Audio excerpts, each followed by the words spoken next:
سوال پوچھا گیا کہ بچوں کو مسجد میں لانا جائز ہے یا ناجائز ہے، نیز کن چیزوں سے مسجد کو بچانا ضروری ہے، قرآن و سنت کی روشنی میں وضاحت فرمائیں۔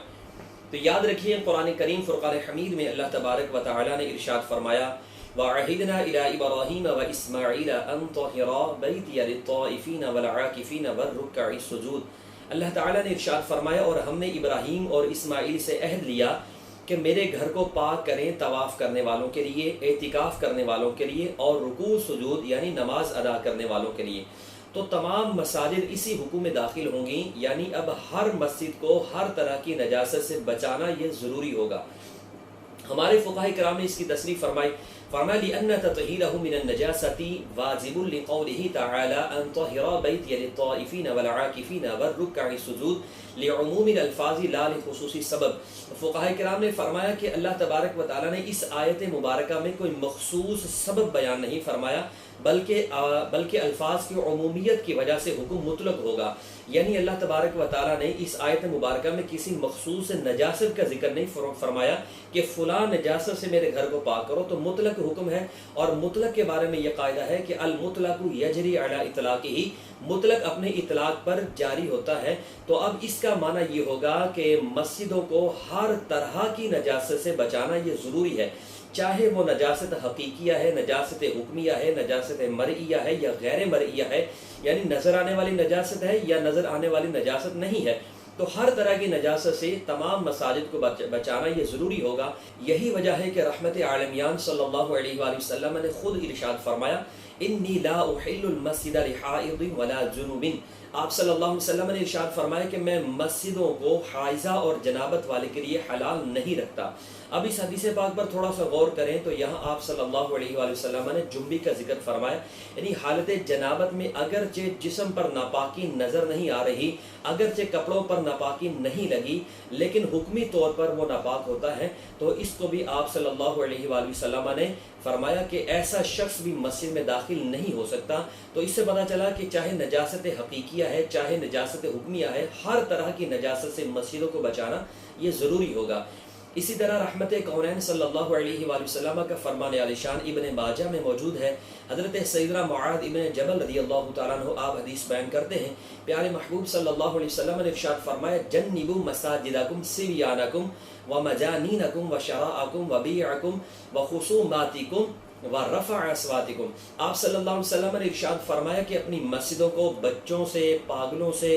بیع و شراء یعنی خرید و فروخت سے، لڑائی جھگڑوں سے اور بلند آواز سے بچاؤ۔ اس حدیث پاک میں رحمت دو عالم صلی اللہ علیہ وآلہ وسلم نے سب سے پہلے بچوں کا ذکر فرمایا۔ تو فقہا نے فرمایا کہ وہ بچے جنہیں پاکی ناپاکی کا علم نہیں ہے، یعنی اگر انہیں مسجد میں لایا جائے تو وہ پیشاب وغیرہ کر دیں گے جس سے مسجد آلودہ ہونے کا خطرہ ہے، یا مسجد آلودہ نہ بھی ہو یعنی پیمپر وغیرہ بھی لگایا ہو، تو چونکہ وہ مسجد کے اندر ہوں گے اور مسجد کے اندر ان کو وہ پیشاب وغیرہ مسجد کے اندر ہوگا، لہذا پیمپر لگانے کی صورت میں بھی بچوں کو مسجد وغیرہ میں لانے کی اجازت نہیں ہے۔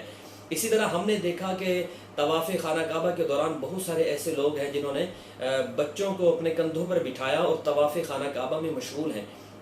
تو یاد رکھیے کہ مسجد حرام میں یہ حکم اور سخت ہو جائے گا، کیونکہ مسجد حرام میں ایک نیکی کا ثواب لاکھ نیکی کے برابر ہے اور ایک گناہ 1,00,000 گناہ کے برابر ہے۔ اسی طرح وہ بچے کہ جنہیں پاکی ناپاکی کا علم تو ہے، لیکن مسجد میں وہ آئیں گے تو شور و غل کریں گے، بھگدڑ مچائیں گے، چیخ و پکار کریں گے یا نمازی کو ڈسٹرب کر دیں گے، تو ایسے بچوں کو بھی مسجد میں اس وقت تک لانے کی اجازت نہیں جب تک کہ انہیں مسجد کے آداب نہ سکھا دیے جائیں۔